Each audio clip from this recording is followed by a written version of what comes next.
Effectivement, moi je vais vous livrer quelques enseignements puisque l'enquête a été très riche. Donc ce soir c'est vraiment une vue succincte et vous retrouverez plus de détails dans les documents que vous allez recevoir dans les prochains jours ou dans les prochaines semaines. Donc ne soyez pas surpris, ce ne sera pas l'ensemble de ce à quoi vous avez répondu. Ce à quoi vous avez répondu, juste si on se rappelle, c'était il y a 6 mois, on était au printemps 2025 et on vous a interpellé sur 3 sujets. La question du degré de connaissance du SCOT, la question de connaître la façon dont ce projet de territoire s'était déployé dans vos communes, et puis de savoir quels enjeux transversaux vous identifiez comme les plus structurants pour l'avenir du territoire.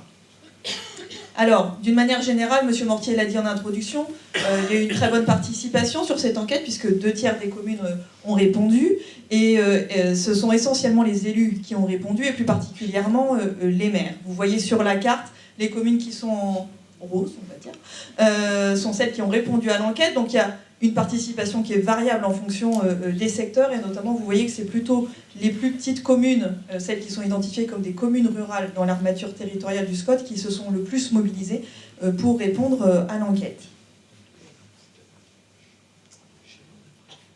Sur la question du lien au SCOT, puisque voilà, on avait un petit peu 3 étapes dans ce questionnaire, sur la question du lien au SCOT, on est plutôt sur une faible appropriation du projet de territoire, d'après ce que vous nous avez fait remonter.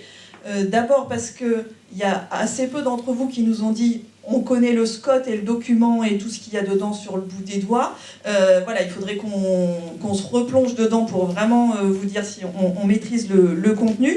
Ensuite parce que vous êtes assez peu à avoir eu des contacts avec le pays qui est porteur du SCOT au cours des 6 dernières années, parce que 2/3 d'entre vous n'ont eu aucun contact avec le pays sur ce sujet du SCOT, et ceux qui en ont eu, l'ont eu plutôt sous la forme de j'ai un contact avec le pays parce que je participe aux instances. Donc on est entre guillemets un peu loin de la posture de on articule son projet avec le SCOT où le pays est un appui pour mon projet d'aménagement ou pour l'élaboration de mon document d'urbanisme, même si certains d'entre vous ont fait émerger ces 2 aspects comme des temps d'échange potentiels. Malgré cela, vous avez été nombreux à nous dire que vous aviez connaissance une des principales déclinaisons concrètes du projet de territoire qui est le référentiel de territoire du pays du Chinonais. Donc ça, c'est un document qui a été fait plutôt au début de ces 6 dernières années. Vous le connaissez bien et pour autant, vous avez dit vous en êtes assez peu servi pour vos projets d'aménagement ou vos projets de développement.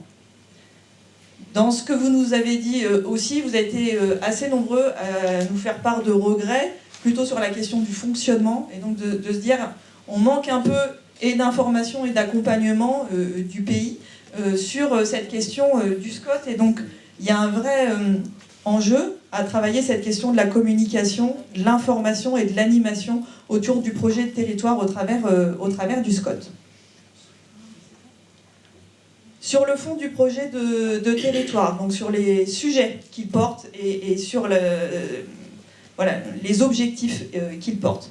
Globalement, la question de l'armature territoriale que vous retrouvez à l'écran, vous nous avez dit elle est globalement satisfaisante, elle est globalement cohérente. Cette armature territoriale, si on se la remet en tête, il y a un pôle principal qui est Chinon, après il y a 5 pôles secondaires et qui représentent plus que 5 communes, parce que vous voyez, il y a des binômes de communes, c'est ce qui est en violet sur la carte, et ensuite il y a des communes rurales.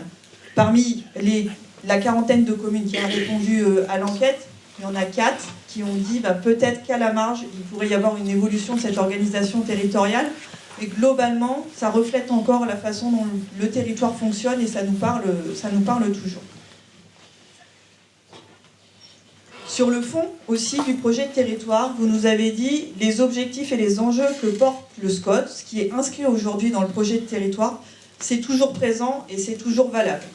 Ça vaut pour les questions d'équilibre et de maillage, notamment en matière d'équipement, etc., qui se traduisent dans l'armature territoriale, donc la carte qu'on vient de voir précédemment. Un des sujets que vous partagez le plus est la question des objectifs d'accueil démographique et résidentiel. Donc ça, c'est quelque chose qui pour vous reste très important et ça se traduit dans des ambitions en termes de production de logements et en termes d'adaptation de l'offre aux besoins diversifiés des ménages, et vous nous avez dit qu'il y avait une attention plus particulière à avoir sur la question des jeunes ménages notamment. En termes de mobilité, la question de l'amélioration des déplacements, il y a plein de choses, mais parmi ce qui est sorti le plus souvent dans vos réponses, il y a la question du développement des mobilités douces et du développement du transport à la demande. Et puis sur la question du développement économique, vous nous avez parlé de l'activité de proximité, qu'on se parle d'agriculture, qu'on se parle de commerce, qu'on se parle de services, comme étant quelque chose de premier et un des principaux enjeux sur lesquels il faut travailler. Sur la question des enjeux, on va dire plutôt environnementaux, vous nous avez également dit qu'il y avait une constante dans vos préoccupations avec différents volets. Vous les avez, on va les voir progressivement à l'écran, mais si on résume, il y a la question de la place de l'eau et la place du végétal dans leurs différentes formes. Il y a la question de protéger, restaurer, valoriser le patrimoine, qu'on se parle de patrimoine naturel ou de patrimoine bâti. Il y a la question du développement des énergies renouvelables et plus largement de la maîtrise et de la réduction des consommations d'énergie. Et puis, vous nous avez dit qu'il faut qu'on travaille sur la capacité à proposer une offre immobilière, mais en utilisant davantage des pratiques qu'on utilise aujourd'hui, mais qu'on pourrait développer plus. On pense notamment à la densification, à la mobilisation de dents creuses, à la lutte contre la vacance. Si on se place en perspective, donc les enjeux structurants pour demain, donc ceux du SCOT toujours prégnants, mais avec du SCOT actuel toujours prégnant, mais avec un focus et des enjeux prioritaires qui pourraient peut-être être approfondis. Vous avez classé comme prioritaires les questions d'habitat, le sujet de l'agriculture et le sujet des transitions écologiques et climatiques. Si je rassemble un petit peu, du coup, on va dire à retenir du coup de ces principaux enseignements de l'enquête, Monsieur Mortier le disait, l'enquête elle révèle qu'il y a un intérêt pour le projet de territoire, eu égard à la mobilisation qu'il y a eu, et que ce projet de territoire continue de faire sens sur le fond, on va dire, même s'il y a des enjeux qui méritent d'être poussés.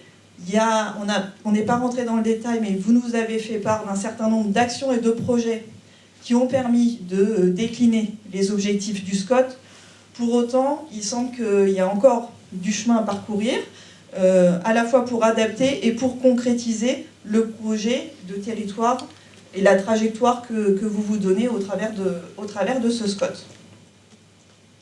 Voilà en quelques mots ce que on pouvait retenir de cette enquête. Avant que Perrine passe au bilan quantitatif, est-ce que vous avez une ou deux questions ou réactions éventuellement ?